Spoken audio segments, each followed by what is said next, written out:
How safe is my pregnancy at 10 weeks? Obviously you're past the point where safe sex would have prevented it. We wanted to get pregnant. I'm worried about problems with the pregnancy.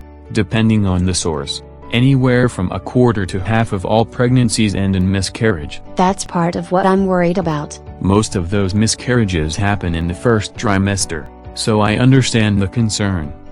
However, if you start bleeding and severely cramping, there isn't much they can do. What can I do to reduce the risk of that? Make sure your blood sugar and thyroid hormones are in the normal level.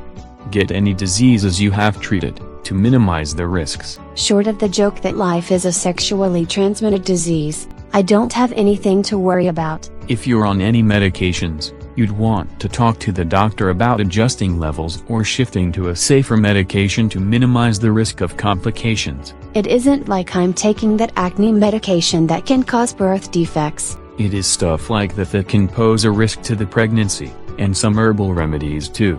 If in doubt, ask the doctor. That seems to be the standard advice these days. If you get to the end of the first trimester, the pregnancy is almost certainly going to go to term.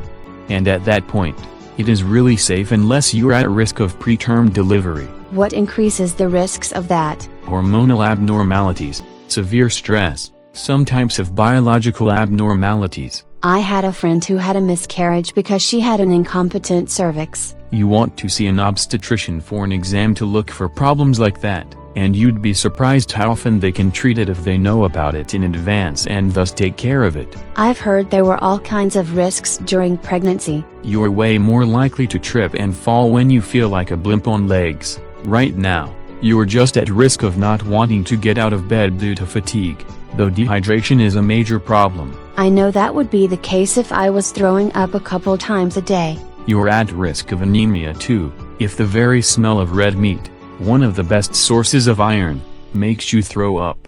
There are other sources of iron. True, but the spinach that can substitute for it tastes even worse due to the heightened sense of smell and taste you have during pregnancy. Eating almonds and vegan substitutes are options. If you stay hydrated and get enough critical nutrients, and assuming no underlying health problems, your odds of a healthy pregnancy get better by the day. And I only have to wait a few more days to be able to get past the worry. Until you start to research the cost of having the baby. No.